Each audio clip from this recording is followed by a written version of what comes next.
Do you remember your first time? And no, not just that one. Any first time you did anything. And yes, I understand. It was horrifying.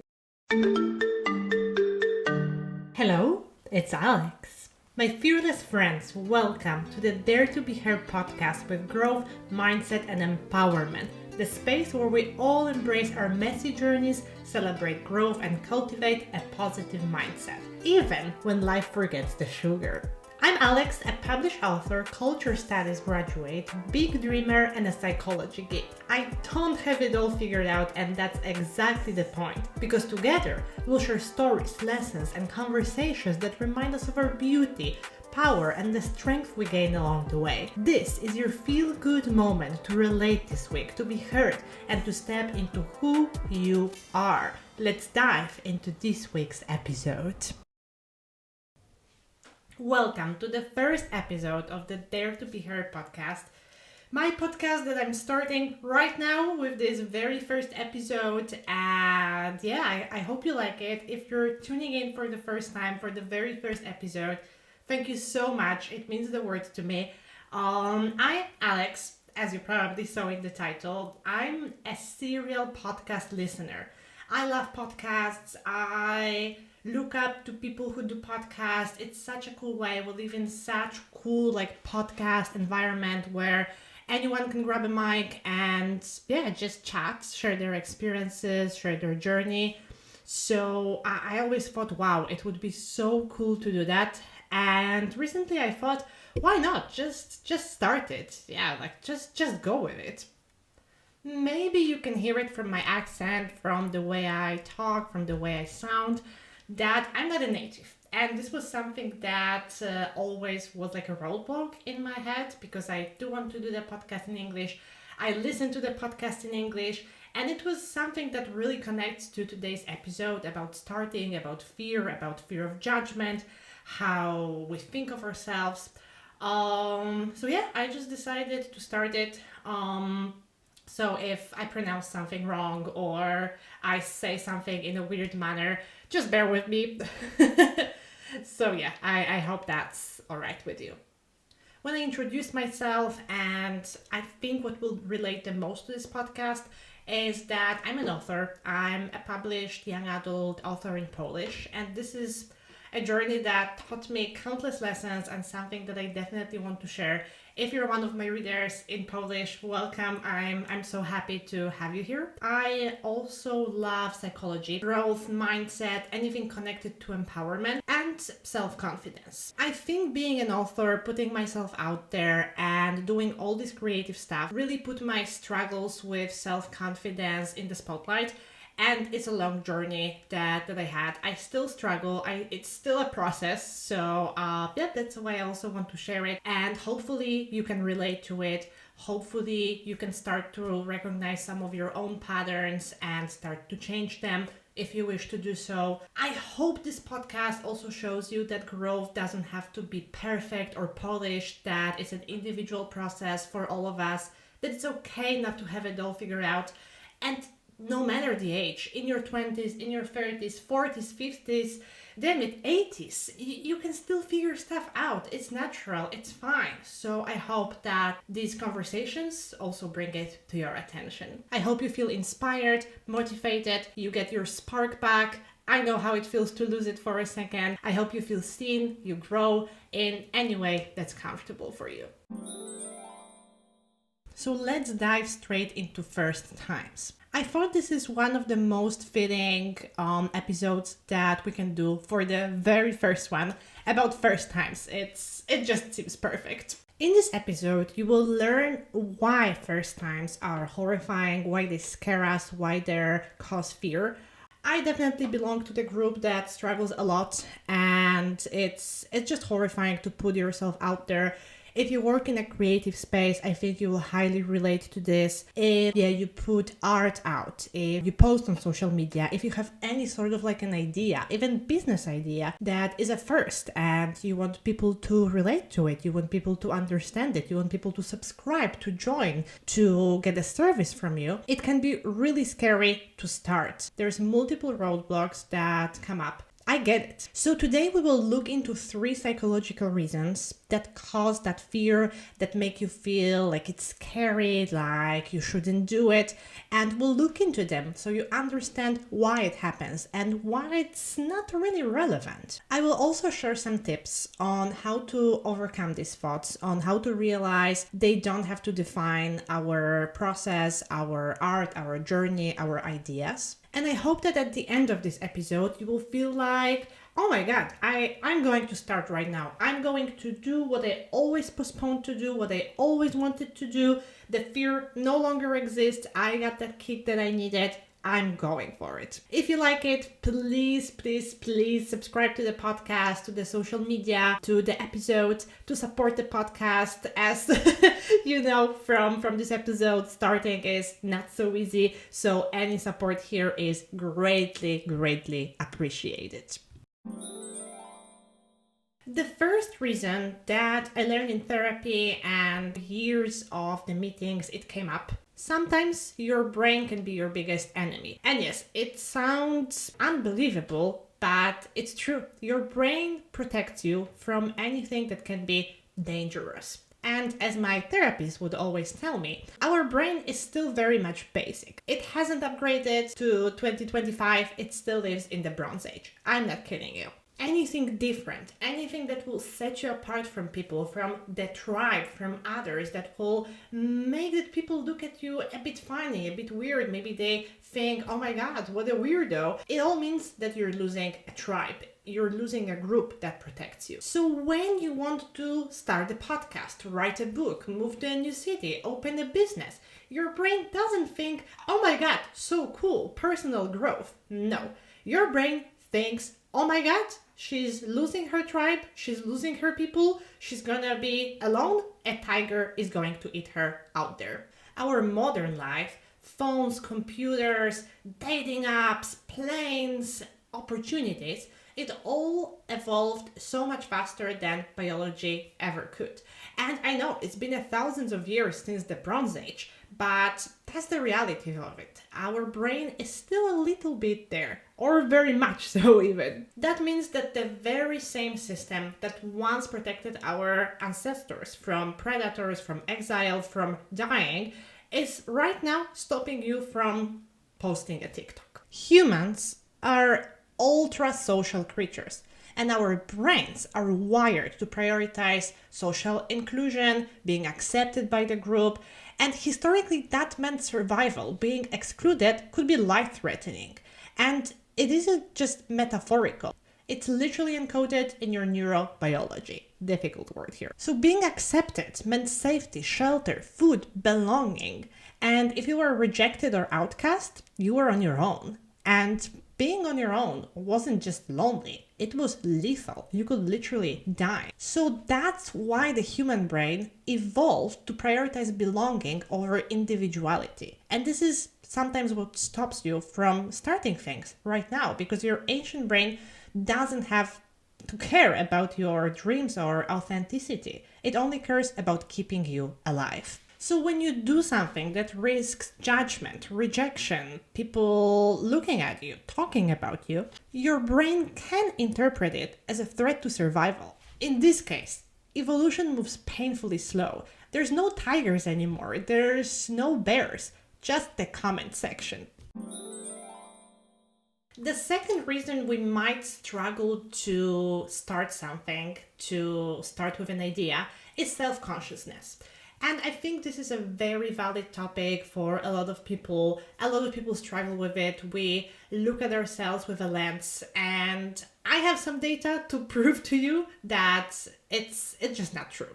And here it again comes to our good old friend, the brain. Your brain thinks you have 30 stalkers, 30 pairs of eyes constantly looking at you, judging everything you do, and just paying constant attention to you, monitoring you 24/7. Does that feel familiar? When you trip on the sidewalk, when you post something online or say something cheeky in a group, your brain immediately thinks, oh my god, everyone saw that, everyone thinks I'm such a weirdo, oh my god, everyone was looking at me. Here's the truth, nobody looks at you as much as you think they do. Your brain thinks that everyone just witnessed your downfall. Because the moment this social self-consciousness hits, your brain also hits the drama button. It zooms you in, you're under giant spotlight, everyone looks at you. But in reality, most people are too busy thinking about themselves to even notice. I always think about this experiment that I once read about.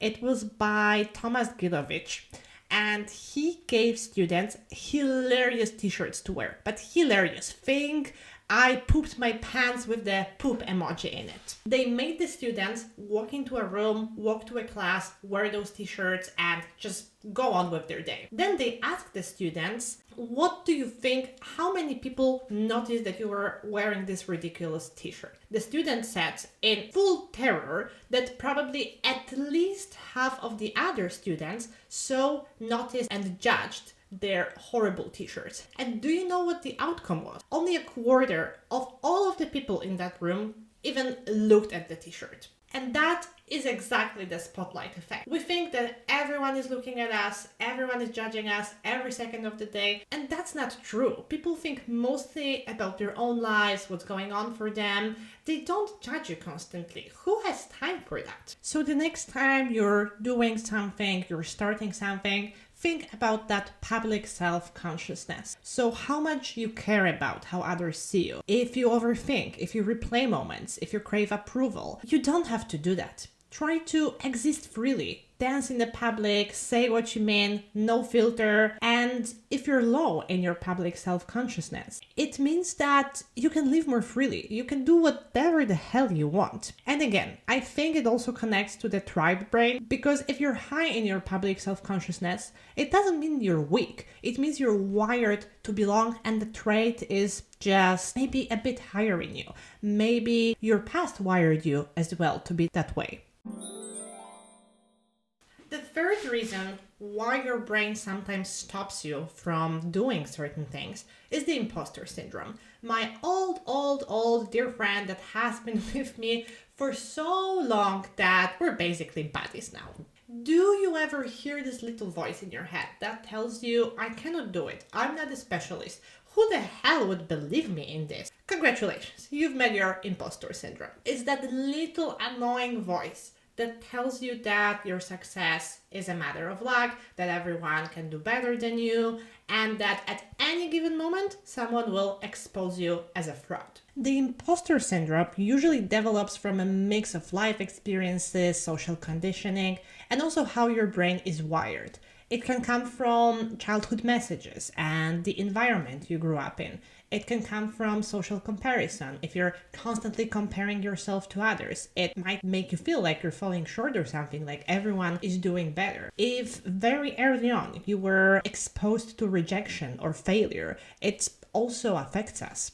And this is such an important topic because the imposter syndrome, it can make you paralyzed. It can literally paralyze us with perfection. You delay starting everything because you think you have to be perfect.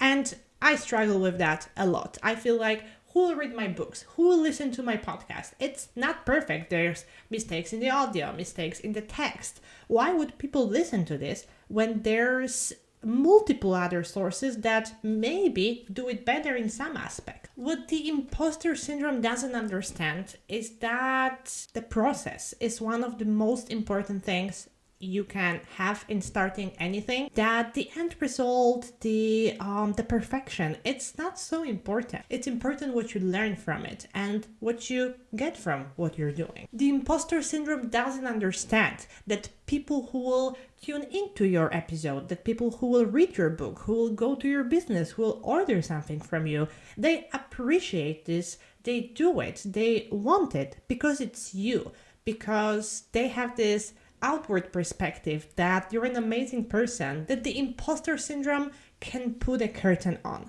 And that's perfectly fine. That's perfectly normal. It takes a few mindset changes, a few steps to rewire it, but it's definitely possible. So just tell it to get lost, that imposter syndrome.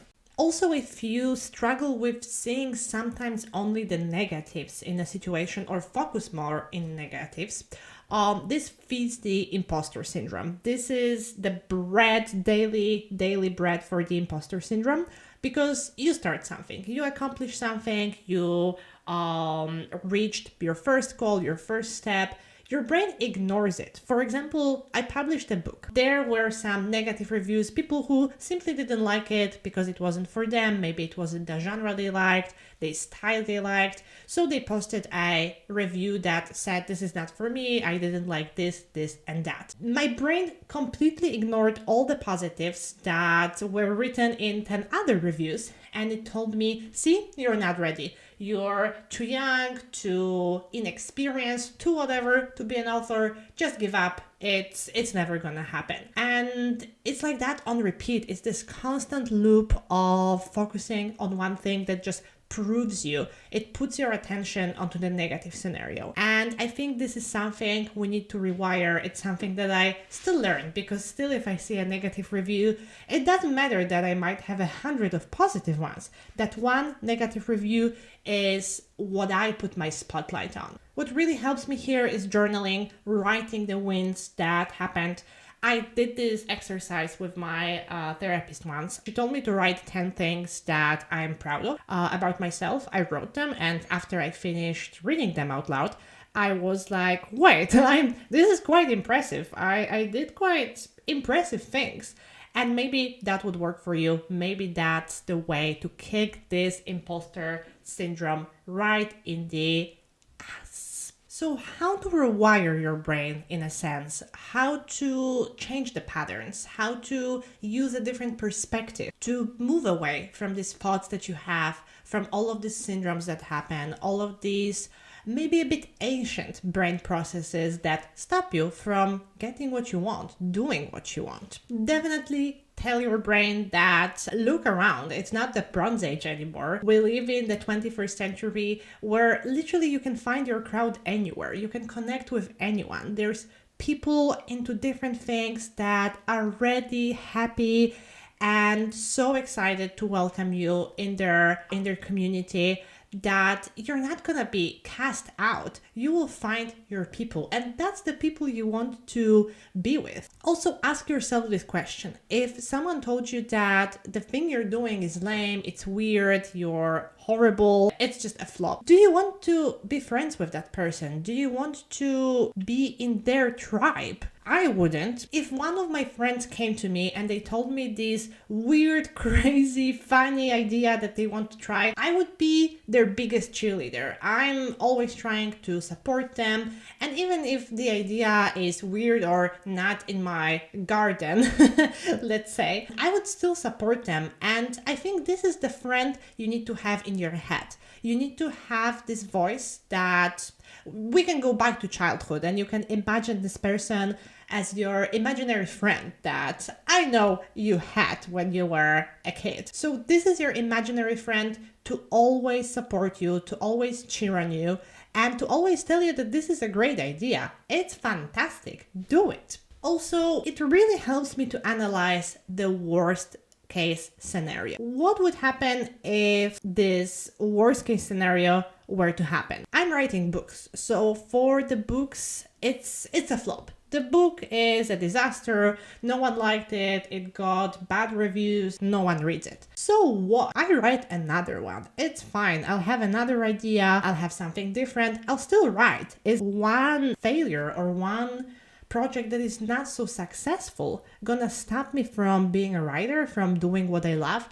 Absolutely not. Talking about failures, I think it's another huge topic that we could wrap in another episode. And to give you a little bit of an idea here, I am a huge Mel Robbins fan. I love her podcast. I run to my phone to put my headphones on anytime a new episode comes out. And there was one episode that really taught me a lot about failure and how you need to see it in just like a very emotionless perspective. And I know this is extremely difficult. Failure is nothing else than an emotional experience. But in that episode, she was talking with like a movie producer, and he told her that failure is just data. It's just information for you. What works, what doesn't, what do you have to change? It's nothing personal. So this really helped me change my perspective, and yeah, it was a life-changing episode. Remember to focus on the progress, on the things you're learning from this experience, something that maybe didn't work out. How are you going to use it? And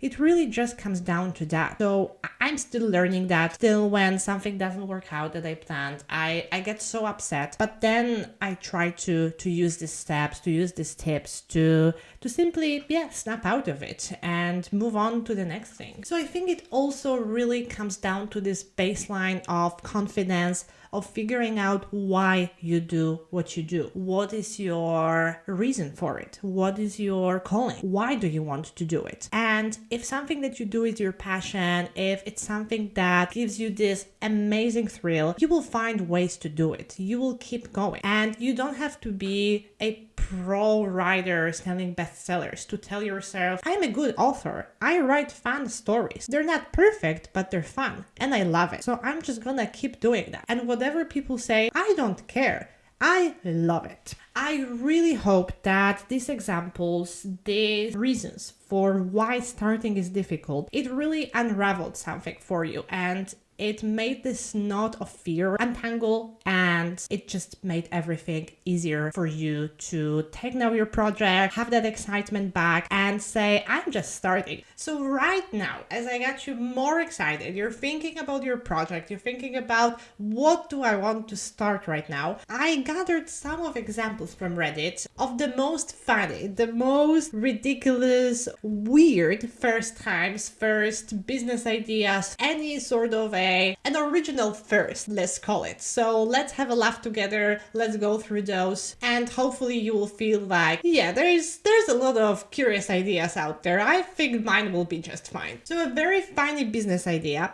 Someone on Reddit mentioned a guy on Shark Tank, and he pitched a Bluetooth earpiece that you got surgically implanted in your ear canal that you charged by sticking a needle in your ear while you slept. So that guy had that business idea. In my college town, there was a cereal restaurant. Why make a bowl of cereal at home when you can pay $5 for someone else to do it? Not surprisingly, it closed right after opening, which is fine. I'm sure the owner got another idea for a great restaurant and now he's making millions of dollars. Don't you guys remember the story of a Zoop tube? Well, that sounds definitely intriguing. It was during the pandemic and this guy tried to convince his girlfriend this was a good idea. You can share Zoop with your neighbor, throw a tube between buildings and apartment. Do you imagine just like some random tomato soup going between two windows? So you can share Zoop with your neighbor, throw a tube between buildings and apartment. He was so serious about it that his girlfriend became concerned for him. The business didn't work, but again, that's just fine. It's a fun idea, I have to admit. Oh my god, this is my favorite. You're gonna flip out. So someone had this first business idea to start a monthly sex toy subscription. Love a sex toy, love a subscription. What could go wrong? So you would get a different sex toy each month, but the only problem this guy had is that he wanted the customers to eventually return the toy so he could pass it on to the next customer. He actually got it in talks with an owner of a local sex shop to help him start, but the enthusiasm flattened out quite quickly. I mean, let's just finish with that. So I hope you feel a little bit reassured with your business, art, project ideas right now. Please remember that you can always start unready. I think it's the best way to go about it. There are certain things you cannot learn unless you do them. So just go ahead, tell me about your scariest, funniest, or most unforgettable first times. I'll definitely share them on social media and we can all connect about our first time. Thank you so much for tuning in. Thank you so much for listening, for sticking to the end. I know it was a long one, but I hope it was a nice one as well. And see you next episode. Bye.